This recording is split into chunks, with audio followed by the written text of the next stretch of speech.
So it's wonderful to see you all, thank you so much. So I'm very happy to be chairing this talk. My name is Euthymia Prokope and I am the Director of Development for a charity called Rediscovering Art by Women.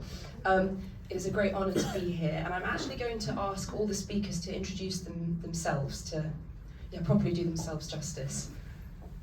Over to you, Rachel. Sorry, we are sharing a mic, by the way, so we'll try and keep it smooth. But hello, I'm Rachel Sloan. I'm Associate Curator for Works on Paper at the Courtauld in London.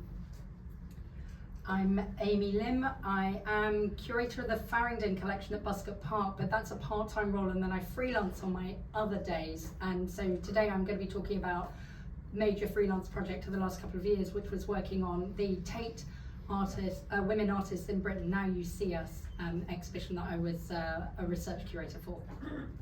Hi, I'm Jennifer Higgie. I'm a writer.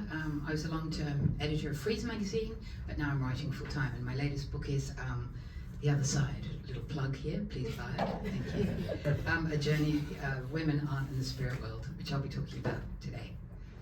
thank you all. So I think, Jennifer, you're going to go to the back, if that's okay, and we're going to kick off. So how it's going to work is each of our speakers is going to give a presentation of about 10 minutes each, and then we'll have a discussion, and there might be time at the end for 1 or 2 questions. But that's the order of things. So yeah, Jennifer, if that's all right, if you're happy.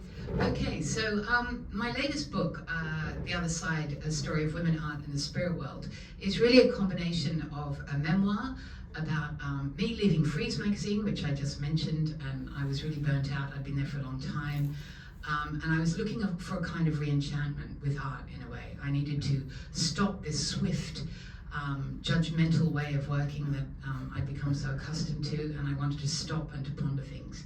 And being Australian, I've always been fascinated and deeply inspired and in awe of Australian First Nations art. And as you can see here, this is a Seven Sisters churkaba, which is a kind of a dreaming and a law and a myth and a knowledge system in the APY lands in Central Australia that's analysed between about 30,000 and 42,000 years old.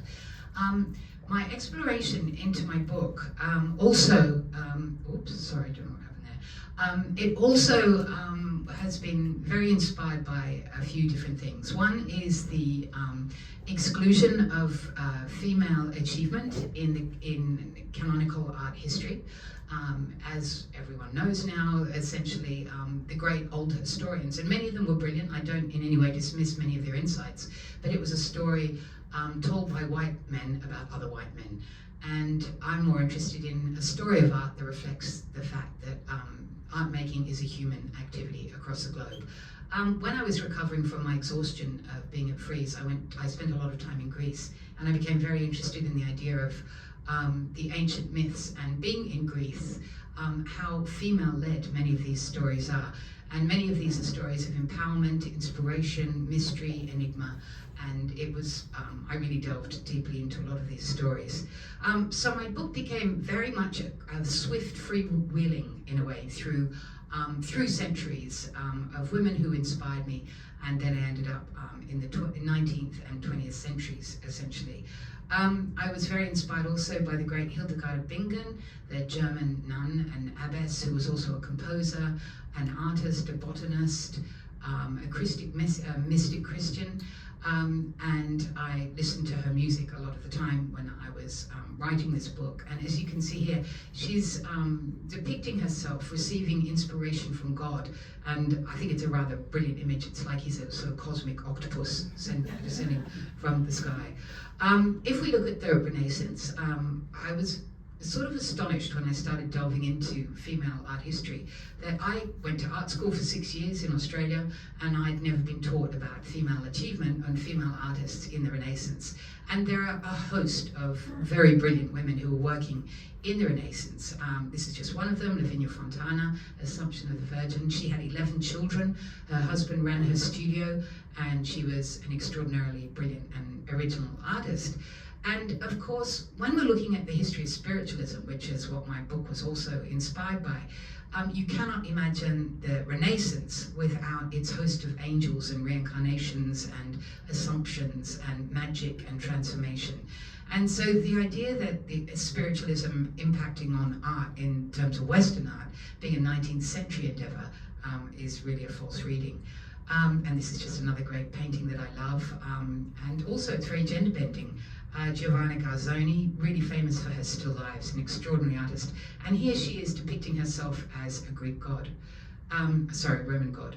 I'm whipping ahead now to the 19th century, and the beginning of what we call modern spiritualism was really female-led. It was Kate and Maggie Fox, these teenagers who, outside of New York, said that they heard rappings that they then translated. They became hugely popular performers throughout the 19th century. And really there's a great connection between female visibility, spiritualism, because it was one of the rare movements actually of the time that actually encouraged female visibility, encouraged female voices. It didn't discriminate on grounds of race or class or gender. And so you see the history of spiritualism really becoming entwined with ideas also around abolitionism and also female suffrage. And inevitably it was to impact on art, because what is art if not a reflection of the culture that's producing it?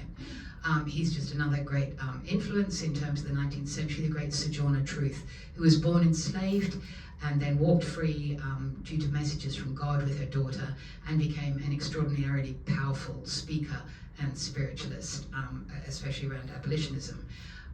Then in 1887, you can see here Madame Blavatsky, who's an enormously complex and interesting character.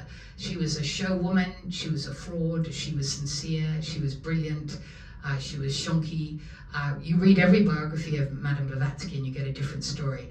But basically, she was an extraordinarily influential person in terms of being part of the beginnings of the Theosophical Society, which was a movement that really brought ideas from the East for the first time into the Western discourse, and was to really influence artists such as, for example, Kandinsky and Mondrian and Paul Klee, and a whole host of early modernist artists in Europe in the 20th century. And it was also to influence a lot of women, including, of course, the great Hilma af Klint. I'm sure many of you know about Hilma af Klint. This is just a contemporary representation of Madame Blavatsky by the Polish-British artist Koszka Makuga. So in the 19th century in Britain, with theosophy and many other sort of ideas around spiritualism coming to England, we have a lot of artists who begin exploring ideas of channeling. Channeling spirits, channeling memories, channeling their own intuition. Here's Anna Mary Howard. She began as a pre-Raphaelite, and then she became deeply involved in spiritualism. And really she's the first artist to properly use what we might call now automatic drawing, which was what the surrealists were to explore, of course. And here's just a few others from the 1860s. Here's Alice Perry, a spiritualist medium. These are extraordinary paintings made on glass in the 1890s by Margaret Watt Hughes, who was also a soprano. And then we get to the great Georgiana Houghton, who was a great influence on me. She looks like a very respectable Victorian lady here, but look at the dagger in her hair. That's the great giveaway. Anyway, she became a great channeler. And she had trained at art school, we're not sure where, but in the 1860s and 70s she started creating these extraordinary watercolors and drawings using a spirit guide. And she actually was one of the first spiritualists, if not the first one in London, to host her own show just around the corner in New Bond Street from where we are now in the 1870s. She showed about 50 of these paintings, and there was great interest. They were reviewed widely, and you know, she's sort of the Jackson Pollock of the spiritual world. I mean, you can look at these extraordinary images, and really it would have been like a spaceship descending on Piccadilly. And she actually had a great impact on artists. She left behind an autobiography, so we know a lot about her, which is very useful. These are just some more of her pictures. I've got 2 more minutes. There's some more Georgiana Houghton. I really recommend you look into her. I first saw her work at the London College of Psychic Studies in South Kensington. They've got a good collection. This was a catalogue of her spirit drawings in New Bond Street. It was the new British Gallery just around the corner from here. She sent copies to Napoleon and Queen Victoria, but she didn't get an answer. And of course in 1905, this is one of the most influential books really on the development of modern art and abstraction and even surrealism, which was Thought Forms, which was written by the second generation theosophist Annie Besant, who was also a socialist, a women's liber, what we might call now. And this was a book about how to visualize abstract feelings or ideas. You can see here she employed various artists to illustrate her ideas, and these are coming out in 1905, which are really very radical. It was to influence Kandinsky when he wrote Concerning the Spiritual in Art in 1912, which is considered, an extremely important text in terms of abstract art. And this painting, when I went to art school, was considered the first majorly abstract painting made in the Western canon. But I think he's a brilliant artist, and this is a brilliant painting, but he certainly wasn't the first. We have Hilma af Klint, aged 23 in 1885, and here we have the paintings that she was making. This is part of her series called The 10 Largest, illustrating the 10 what she saw as the 10 stages of life that she painted in 1906, 1907. Anyway, but when we get to the history of modern art, we look at the surrealists and we see this illustration of the male surrealists, all with their eyes closed, and the only woman is a naked one. There was a great counter to this a few years later, where you've got female surrealists doing the same thing. I think I've reached my time now, so I'm just going to whip through these and get to the next. There we go. Jennifer, that was so well done. I mean, that was amazing. You covered so much ground so brilliantly, and I'm sure you've whet everyone's appetite to read the book. You certainly have mine. Georgiana Houghton is incredible. Yes, And they're so psychedelic and Yeah. wild. I mean, it's so hard to conceive of those in the Victorian era. They're amazing. Thank you very much. So actually, now we're going to move on to you, Amy. You've got far fewer slides, so you're going to stay here and gesticulate wildly when you need it changed. Great, thank you very much. And apologies for my slightly husky voice. I'm not normally this deep. I've just got a bit of a cold. So the exhibition last year at Tate, Now You See Us Women Artists in Britain, was an attempt to rewrite women back into art history from the period 1520 to 1920. And it aimed to do two things. It aimed to bring to the fore women artists, many of whom were not known. And I think of those of us on the curatorial team, all of us made new discoveries. There was nobody who knew all of the artists. We were all discovering new artists. But we also wanted to bring a critical approach to it as well, and to really understand what was it that was particular to being a woman artist. What were the structural, social, economic, institutional issues that underlay women artists, and to really understand why it was that many of these artists who were practicing at the time are no longer in part of the canon. Now, the exhibition was huge. It covered more than 100 artists. We had around 300 works in the show. I cannot possibly go through that in 10 minutes. So I just want to kind of home in on one particular moment in time. I should say that my particular remit for the show was the Victorian era. And I want to particularly talk about the year 1857, which is the year that this painting was made. This is Nameless and Friendless by Emily Osborne.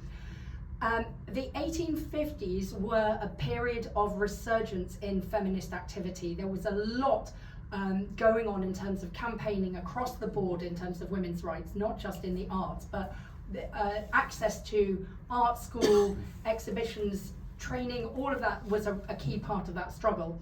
This painting was made as part of that campaign by Emily Osborne, in which she draws attention to the difficulties that women artists had in exhibiting and selling their work. It shows a young orphaned artist who has taken her work to a dealer to sell it, and you can see from the look on his face he's not very convinced. And these two men on the left leering at her underscore how vulnerable she is, the sort of descent into prostitution, frankly, that may await her. Can she not make a career through art? But making art, being an artist, is not just about producing the work. It's about all of the circumstances that surround that. First of all, the training, the access to studios and materials, but crucially also it's about exhibiting your work and selling your work. And these were all significant barriers that women artists faced. Can we move on, please, Tom? Thank you. And so one of the other things that happened in 1857 was the founding of the Society of Female Artists. It's now known as the Society of Women Artists. I did a lot of research into this. Before I started working on it, I was told that, well, I had read in numerous publications that Barbara Beaudeschamps, who was a feminist campaigner and artist, was one of the founders of the Society of Female Artists, but that nobody really knew why it had been founded because the Society's records had been destroyed during the Second World War. So I did a lot of archival research, and archival research, I should say, was absolutely at the core of this exhibition. It was very, very grounded in new primary source research. And I found out two things. One, Barbara Beaudeschamps not involved in the Society, the founding, not least because she was in Algeria at the time that the plans were being laid. She probably would have been involved had she been in the country, but she wasn't. But crucially, I also found this letter here, which, don't worry, I'm not expecting you to be able to read it from where you're sitting, but this is a letter that was published in the Daily News in June 1857, a couple of weeks after the first exhibition of the Society of Female Artists opened. And it's signed an amateur of 60 from Hough, H-O-U-G-H, Bucks. Now, I live in Buckinghamshire, and there is no place called Hough or Hough, but there is a Slough. And resident in Slough at the time was Harriet Grote, who was a philanthropist and campaigner. And she was already somebody who was associated with the founding of the Society of Female Artists because Lady Eastlake, her friend, ascribes that to her in her memoirs. Anyway, to cut a long story short, I found other evidence that confirmed that she absolutely was the author of the letter, and she was the principal founder of the Society. And what the letter does is it lays out exactly the reasons for founding the Society.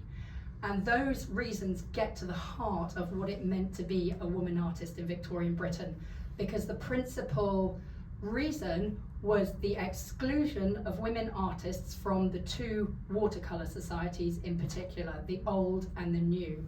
Now, there were a handful of women that were allowed in those societies. There were 4 at any one time in the old, and there were up to 12 in the new.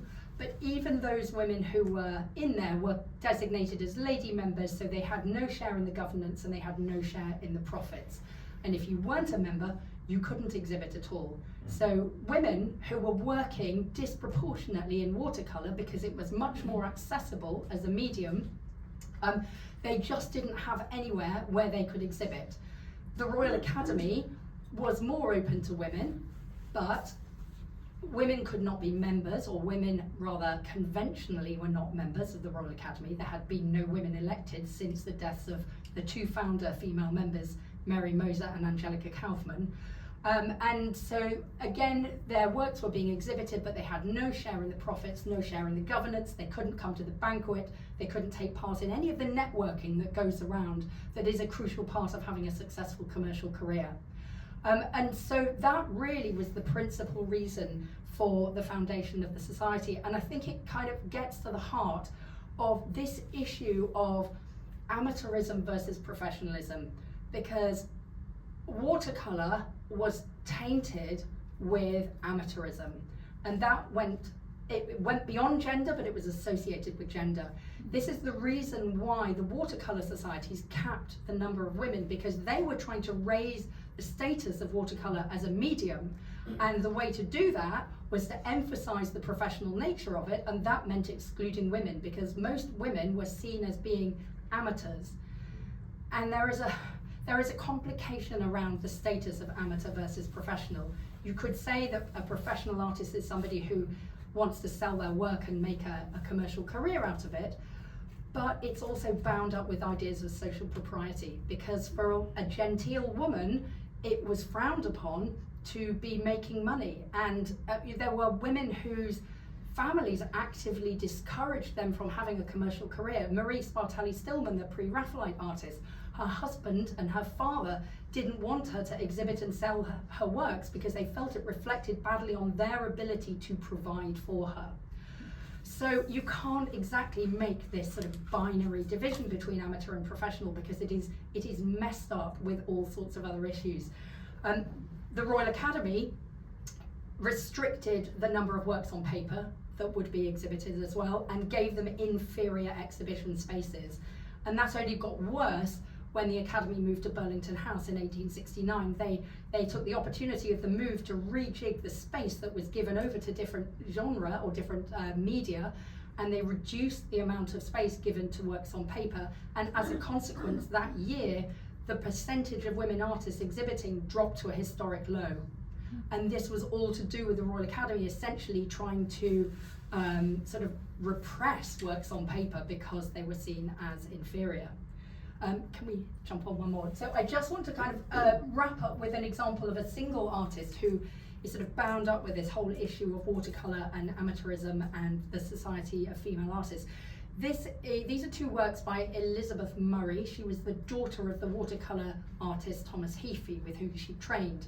She is cited in Harriet Grote's letter as being the particular person who had been unable to get access to the two watercolour societies. She'd been a regular exhibitor at the Royal Academy for years, but when she put her works forward to the watercolour societies, including works that had been exhibited at the RA, she was told they were of inadequate standard.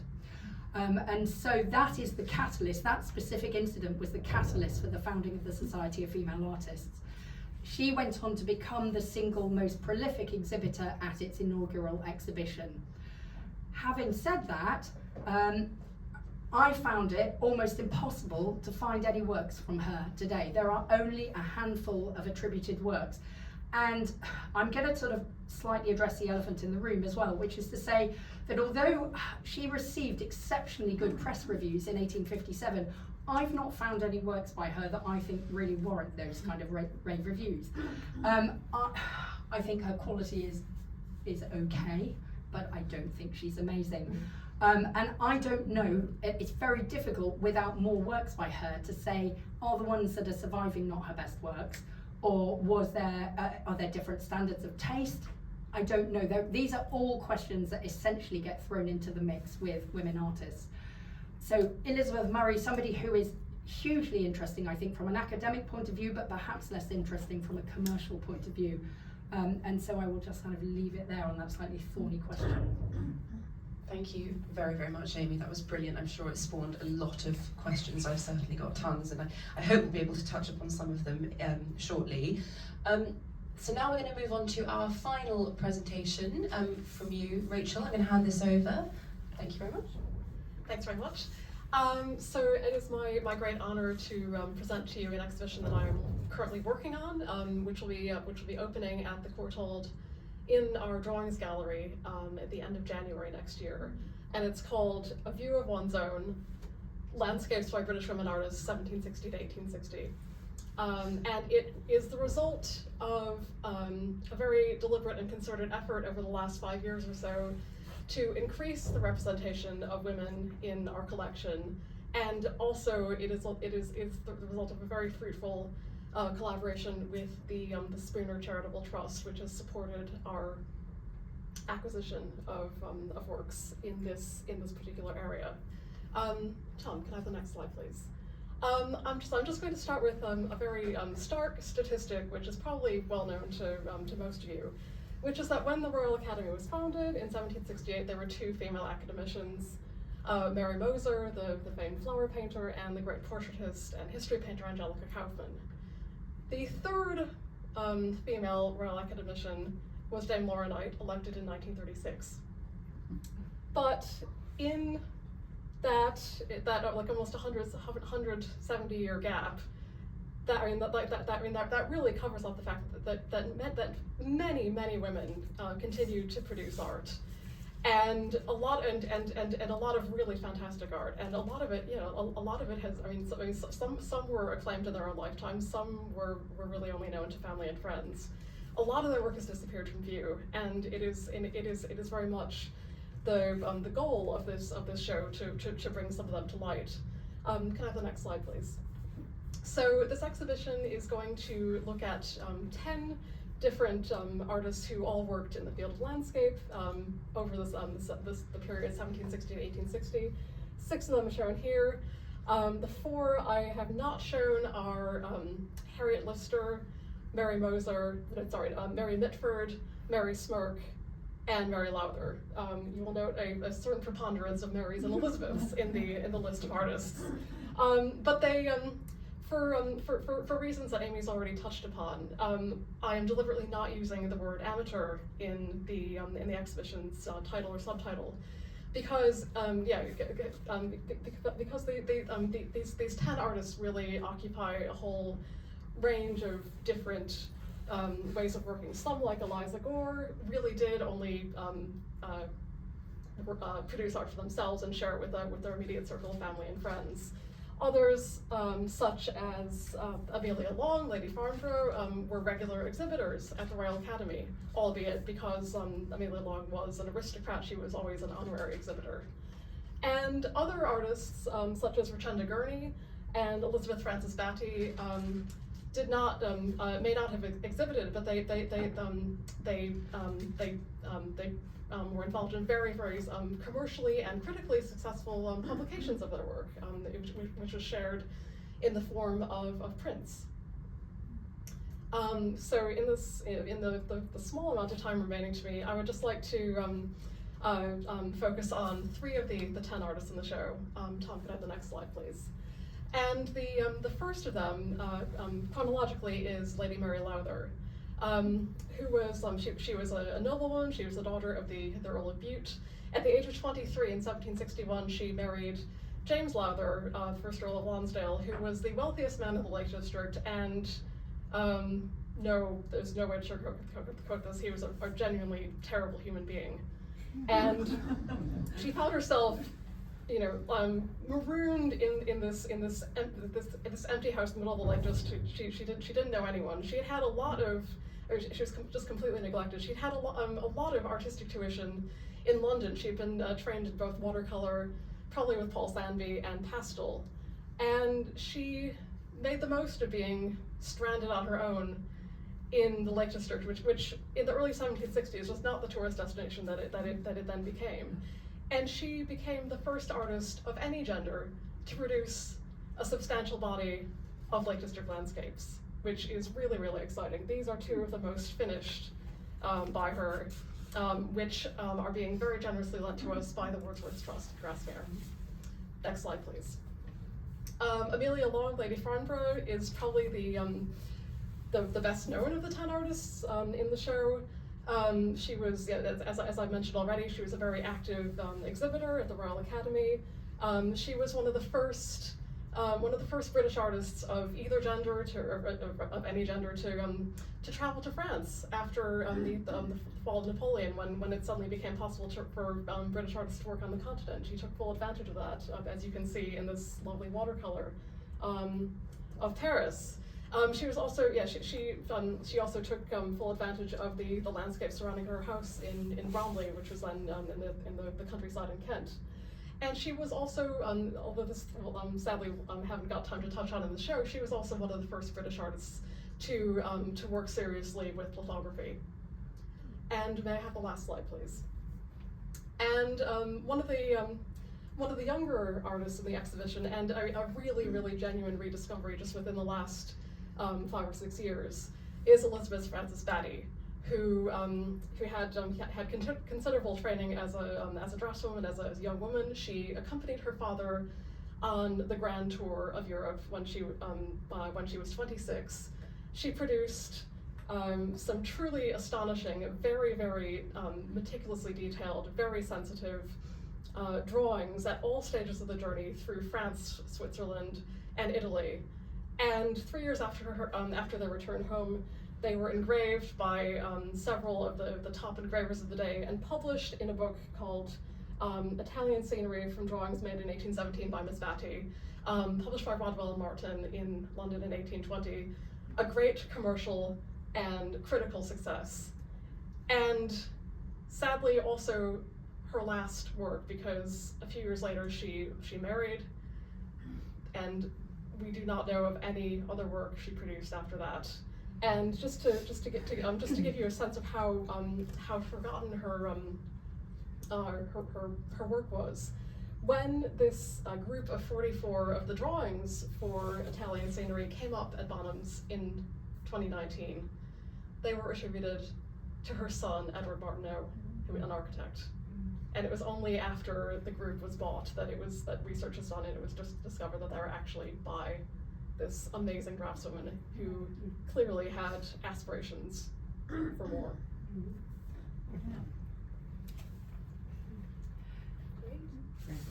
Right.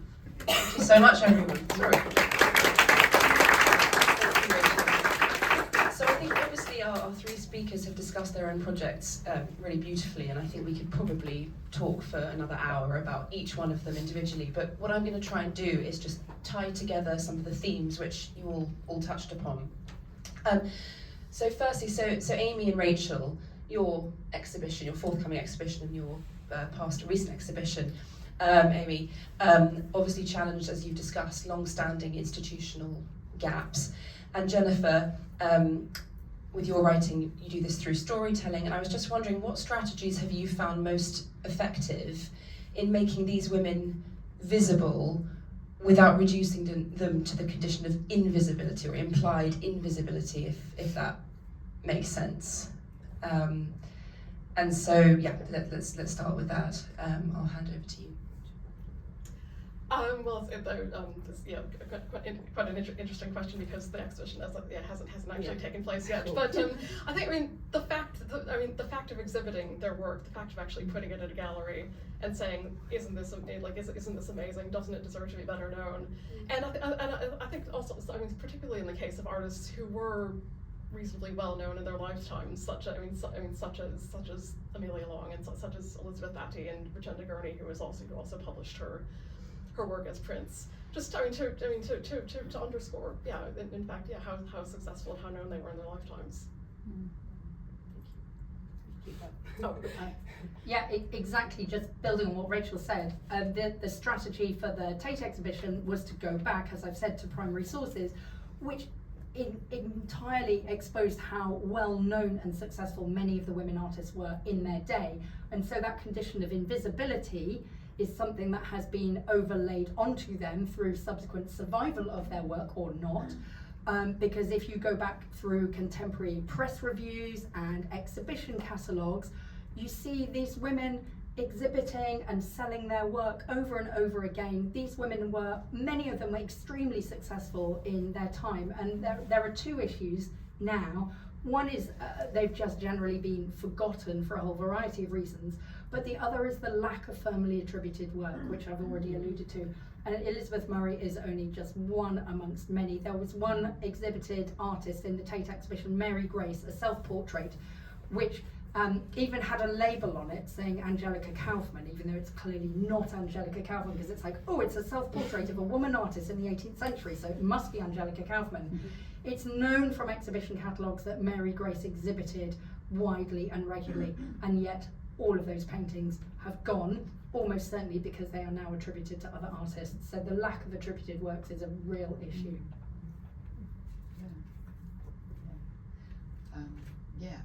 I mean, in terms of my own approach to women and visibility in art, it really began when I was at the magazine, at Frieze magazine, for a long time, and we were always trying to look at the gender balance of our editorial, and often that, though, had to reflect what was being shown in galleries, and often the galleries didn't have a gender balance, so it was this awful sort of catch-22 situation.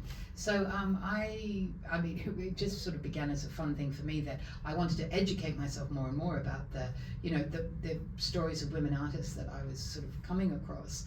And I started an Instagram account that was just trying to come up with a woman who was born on that day, a woman artist who was born on that day. So it was a way of educating myself to find a woman every day who had been born on that day. How did you do that? I became the Miss Marple. Yeah.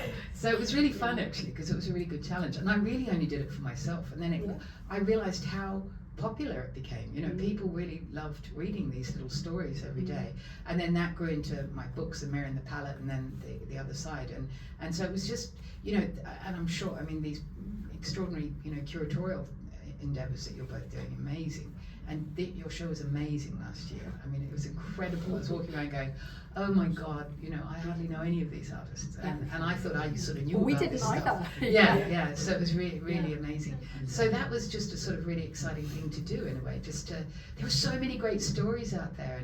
And Vasari, in, you know, his story of the artist in the 17th century, 16th century, he talked about, you know, that a female artist is actually a wonder, and it's a bit patronizing, but he actually included 13 women in his second volume, and women artists. And then you get to the early 20th century and no women were being included in you know, so it was going backwards. So it's about visibility. Yeah. Very interesting, thank you. And actually that leads me on to another question, which all of you actually have touched upon. And I just wanted to ask you about, sorry, I now appear to have lost my question. Oh yeah, so Amy and Rachel, so you, and actually you, Jennifer, as well, have been talking about how your work and your research has drawn very heavily on institutional archives, private archives, etc. And Jennifer, yours stitches historical evidence with empathy, shall we say. And I was just wondering, in your experience, your respective experiences, what challenges or opportunities have you faced in terms of archival gaps, institutional resistance, or rewriting provenance? Again, it's quite broad, but I'd be interested to know.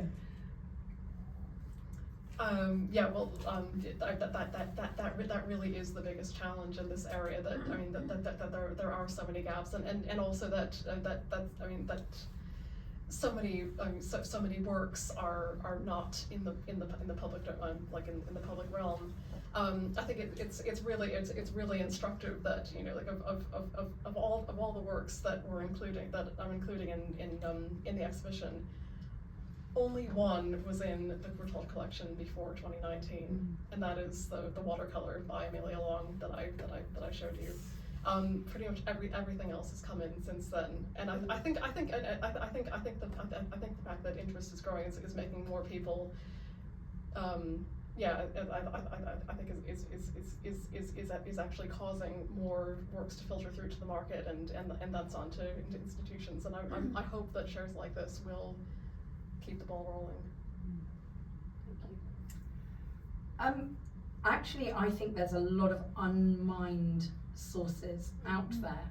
Rather than there being insufficient archives, I found that actually there's been a lot of material. Maybe that's just me working on the 19th century, where I come from a background and working in like 17th, early 18th century. So suddenly you have this kind of explosion of print media, most of which is digitized. If you can accept the fact that OCR, optical character recognition, has a hit rate of about 50%. So you've got to find kind of clever ways to work around it. But there's an enormous amount of material out there that is unmined. Exhibition catalogues are a hugely fruitful resource that haven't been fully got to grips with. So I certainly found, for researching this exhibition, it was not a lack of archival material, but a lack of physical works. And one of the I've already talked about this, but one of the artists who I did a lot of work on was Henrietta Ray, who was one of the most successful artists of the 1880s and 1890s of any gender. And yet there are so few of her works around. I actually compiled a dossier of missing works, like a kind of have you seen this painting, sent it round to dealers and auction houses at the beginning of the process. And nothing came out of the woodwork. I mean, we did track down one or two, but the vast majority of her really important works are still completely missing. And as Jennifer said, you, as an art historian, as a critic, you are tied to the works that exist and the works that are on the walls. And if those works aren't on walls, then nobody's going to write about them or study them. So it's really a lack of physical artworks rather than archival evidence, or certainly for the period that I've worked on. So what do you think happened to many of them? I mean, I know, I was so interested. Were they just destroyed? Did they just rot away? I mean, how have so many of them vanished? I think they're out there and people don't know what they've got. So Henrietta Ray's most important work, Psyche Before the Throne of Venus, was in the exhibition, but it was only rediscovered by Martin Beasley in a few years ago. Came up for auction. It had spent most of the 20th century in a country club in Texas, hanging on the dining room wall, and before that it was in the Jefferson County Historical Museum, in a room dedicated to the history of Jefferson County, Texas. And it's not that it wasn't signed, it's got H. Ray in massive letters on it. It's just that nobody knew who she was, nobody knew it was important, and so I think a lot of them are out there, probably in private collections, and it's just a question of time until they come to market. Brilliant, thank you. And Jennifer, I don't know, relating back to the original question, if you have anything to add. I mean, I just reiterate what you're both saying, you know, and it's about misattribution too. You know, when I was writing The Mirror and the Palette, which is about female self-portraiture, so many works that were made by women were then misattributed. A great example, for example, is Judith Leyster, the great 17th century artist, and her brilliant, joyful self-portrait, where she's at the easel and she shows herself painting, but most of her work was attributed to Franz Hals, almost pretty soon after she died, and she only died at 50, very sadly. And so it wasn't until I think it was the late 19th century that I think it was a Dutch art historian started to go, actually, because she signed her work with a little star, like the lodestar. And anyway, so it's scholarship and it's uncovering these things. And just a very quick little story. One of the paintings that really inspired me to write The Mirror and the Palette about female self-portraiture was this extraordinary, very small, rather modest-looking painting by an artist called Catharina van Hemerson from 1548. And rather wonderfully, almost as if she had this premonition that her work might be misattributed to men, she wrote up the top of it, I, Catharina van Hemerson, age 21, painted this. And she shows herself at an easel painting. And it's actually the first painting of anyone of any gender portraying themselves at the easel, showing themselves as a working artist, and it was done by a woman. And I always see that as a little defiant gesture by this young woman, you know, all those years ago. Yeah. And then when she got married and came back to Antwerp, her work disappeared. But that one survived. Yeah. Very cool, thank you so much. So now I want to touch upon, we've sort of briefly talked about medium insofar as watercolour being dismissed as inferior somehow. But I wonder if we could talk a bit more about genre. And so obviously, Rachel, your project explores women's contribution to landscape, which by many is perceived as kind of traditionally male-coded. I don't know if that's fair. And Amy, your artist worked across forms often dismissed as amateur or decorative. And Jennifer, many women in the other side navigated spiritualism to access creative space. And I was just wondering, how have your subjects either conformed to or disrupted genre expectations? Well, I think landscape is a very interesting case, because on the one hand, it is thought of as something that's appropriate for young women to address it. It's not history painting. You don't need to work from the nude model. So it's in some ways thought of as a very safe subject. But I had a really interesting insight into also how difficult it must have been for women to pursue landscape in this period. When I went to the Wordsworth Trust to look at the two Mary Lowther watercolors that I wanted to borrow, they had a really excellent exhibition about early tourism in the Lake District. And among the various exhibits, they had a rack full of period costume that you could actually try on. And I tried on typical garb of a female tourist in the Lake District in the 1780s, so a little bit after Mary Lowther's time. It's like impossible to move in it, and you just think like she actually was going out in this landscape that was not as well trodden as it is now, in these incredibly restrictive and cumbersome clothes. That must have taken serious effort and strength of will to want to go out and make and work in the landscape. So it is kind of a double-edged sword, landscape and women. My favourite room, I think, or one of my favourite rooms in Now You See Us, was a small room that directly tackled this head on, and it was called Just What Ladies Do for Amusement. And I should say that this, and in fact the whole exhibition, was really, it's the brainchild of Tabitha Barber, who was the principal curator, and she tackled this thorny issue of inferior media with great kind of verve and humour.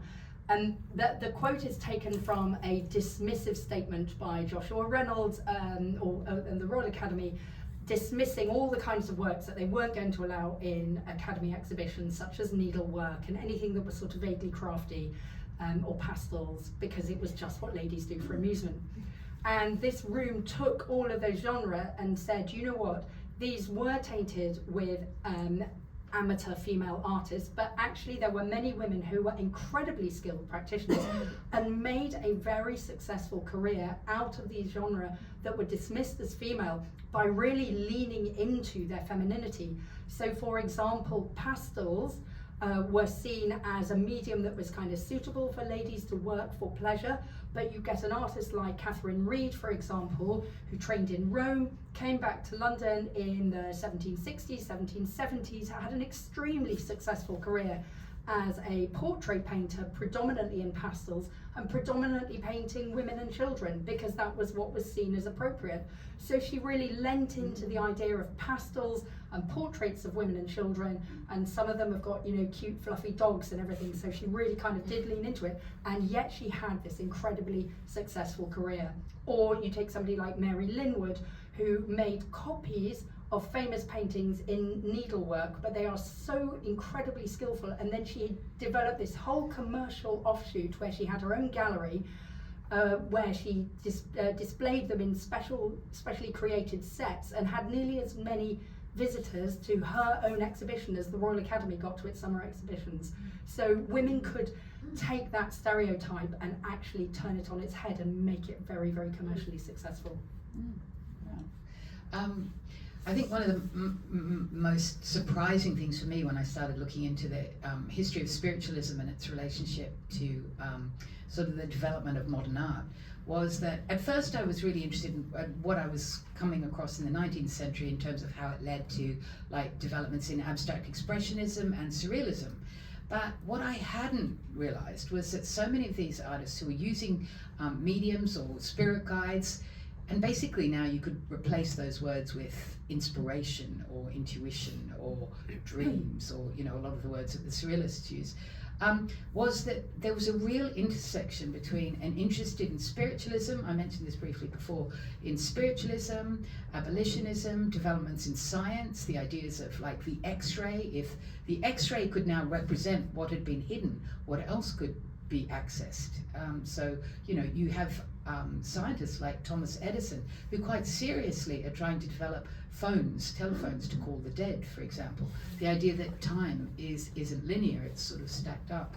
And so it was a much more, once I started looking into it, I realized it was a much more radical, and also a radical movement that was really very up to date with science, with female suffrage, with looking at, say, for example, Annie Besant organised, who was the second theosophical leader. She had organised big demonstrations in London for the rights of working girls, including, say, girls who were selling matchboxes on corners, who were really exploited. So, and she was also very interested in and very active in Indian independence, for example. So it wasn't just this group of women who sat around in woo-woo seances drifting off into other worlds. They were really actively involved in social change and science and industrialization. And I thought that was very interesting.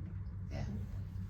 Thank you, Jennifer. That absolutely is. And also I think it's interesting, you were talking about how the use of language changed and certain words were replaced with others and so forth. And actually that leads me on to my question, which is actually going to sadly be the penultimate question. And that's about language and labels that we use. And it's a bit more generalised around women artists in general. So the terms that we tend to use, so rediscovered or forgotten or women artists, spiritual, landscape painter, etc., they obviously all carry weight and have their own associations. So how do you negotiate the politics of description in your work? Because obviously it can be quite thorny and complicated. Well, I've already spoken a bit about how my decision not to use the term amateur, because it is so often used as a stick to beat women. And I think, as we've seen, it gives you a very narrow and very restricted view of them, and that has really colored so much treatment of them surprisingly recent art history. I mean, just to give you a taste of that, this is from the magisterial book on early English watercolor by Yola Williams, which was published in 1952. Very, very like the Bible of studies on this area. And he says at the very last page, there's an incidental thought which occurs to me upon reading this chapter, and that is how small a part women have played in the development of watercolor in England. Among the amateurs, at least, one might have expected to find many skillful women practitioners. Yet, in fact, hardly any of the better amateurs were women. There's a lot to unpack there. What year was that written? 1952. And it is, that is by no means an outlier. So yes, so for that reason, I've decided I am not going to use the term amateur at all. And I also find, I have to say, although I've spent a lot of the last 5 years of my career exhibiting and promoting the work of women artists, I find the term women artist really problematic because it assumes that the default is male. Yeah. Exactly. But I think until such time as we achieve equality, I can't think of a better alternative. Any thoughts on that? I'm going to have a little rant about Such a one of my subject. bugbears, which Yeah. is everything these days is described as hidden, secret, invisible, and I think it's a tension. I think it's a marketing thing, actually. It's a tension between a sort of scholarly approach and what the marketing department know will get people into exhibitions, people watching things. The BBC series, The Hidden Treasures of the National Trust, don't know if any of you seen that. It's about conservation. For me, if you said it's a series about conservation, I'm like, I'm there, I'm watching it. But for most people, conservation, not so excited. Hidden Treasures, gets viewers in.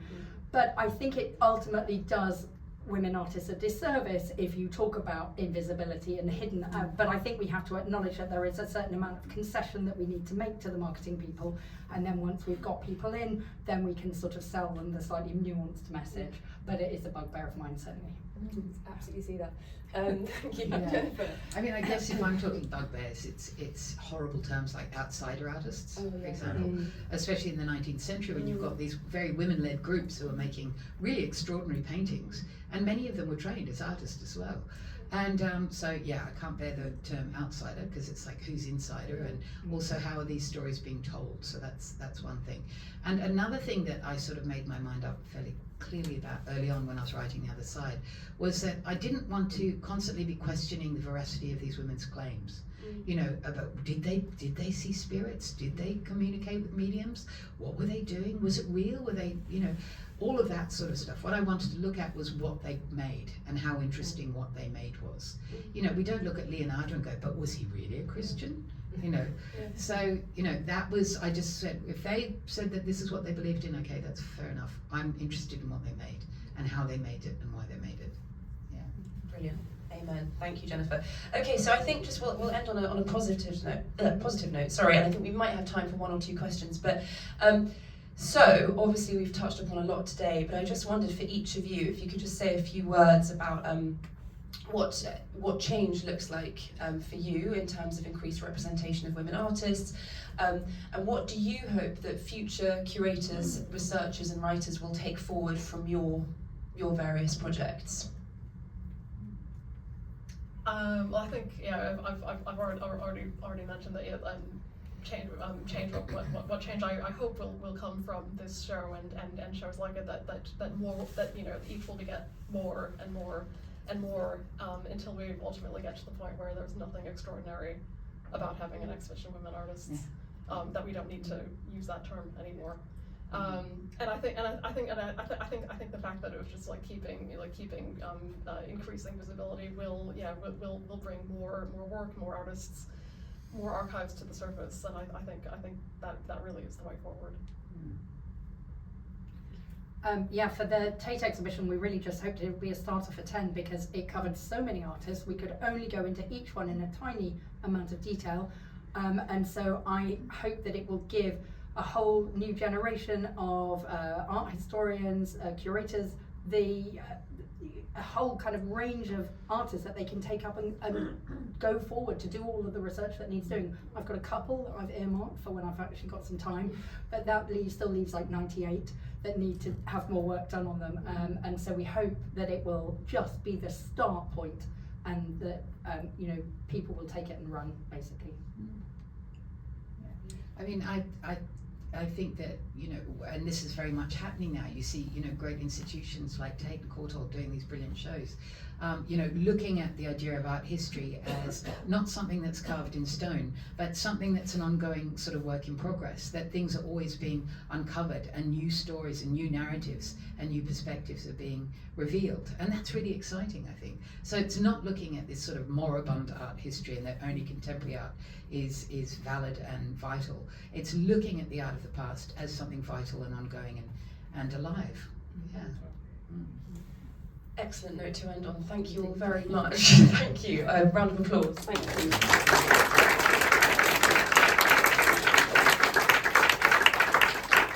Thank you. So I think we do actually have time maybe for one or two questions. Yes. I have one question, and actually sort of like slightly in connection what you remarked with Judith Leinster, that she had sort of like signed with a star. Yeah. Until then, they had sort of was Frans Hals. Now, I would guess that, say, when some museums had bought those paintings, acquired them, and then discovered that was not a Frans Hals, Yes. that had to do with, say, diminishing of value, and in a way that the market value of, say, a male artist, which is still higher or more, financially valued, that it has to do with it, sort of like also why there might be a hesitance of recognizing or acknowledging that the work is actually made by a female artist. Yeah, I think that's such a brilliant point to make, actually, because I remember when I was reading about this art historian who's, I'm sad I can't remember his name, the one who uncovered this about Judith Leinster and Frans Hals, that a lot of the museums were really nervous about this, exactly, because immediately, especially then, the value would plummet of these works. Now it's slightly different, that a lot of women artists are being valued at high rates, but I think the role of the market in terms of how art history is written is another very interesting topic, definitely. Thank you, Marcella. Anybody else? Yes. Let me. Hi. Great talk. Thank you. So I'm writing a lot about architects pre and post World War II, and I struggle with how to align them in the context of what was happening with the male architects at the time. And I wonder if that was a challenge that you had in writing these narratives as well. How much to include the stories of these men within the whole history, if that kind of makes sense. Yeah, how do men fit it? How much do you want to include them? How much do you have to include them within these broader stories? Thank you. I'll just grab that if I may. Thank you. I think when it comes to training, certainly for early modern women artists, that training within the family is often key, and so many early successful women artists have fathers who are artists and brothers who are artists, and that's why they become an artist in the first place. And there are also some really key allies, which I think it's important to flag up, because I don't ever want to kind of stray into the realms of sort of exclusionary feminism where men feel that they're just sort of being bashed as part of this story, because there were some really, really key figures. Like John Millay, actually, Victorian artist, was a real supporter of women artists, and I think it's important that they get acknowledged. But I don't think any of the women that I've worked on have been part of a sort of creative partnership as such.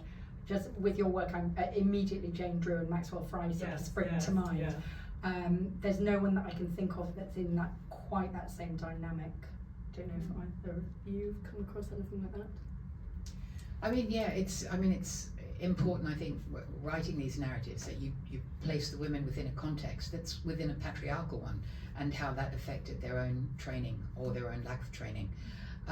But in terms of the stories I've told recently, one of the reasons that, you know, women had these women-only groups, spiritualist groups in the 19th century, was that it meant that they could, at a time when they had no political agency, it meant that they could be free to create whatever they wanted. And then they came up with these really remarkably strange and original things. So it was important when writing the story to say, in a way, why they needed these female-only spaces, I think. Okay, that pretty much, unfortunately, brings us to the end of I think Rachel had talk. Oh, I'm so sorry, Rachel. Ignore me. Sorry, just very quickly. Yeah, so I would say for the artists I'm working on, much the same as Amy, that it's important to acknowledge who trained them. One of my 10 artists, Harriet Lister, actually had a very supportive husband, Amos Green, who was an artist himself, and they did work together. But that as far as I can tell, that was very much the exception rather than the rule. Okay, does anyone else have one last burning question? If not, we will wrap it up there. Thank you all so much. I hope you've enjoyed it and come away with much food for thought. Thank you to all of our speakers. You've been absolutely brilliant. And yeah, enjoy the rest of your afternoon. Thank you.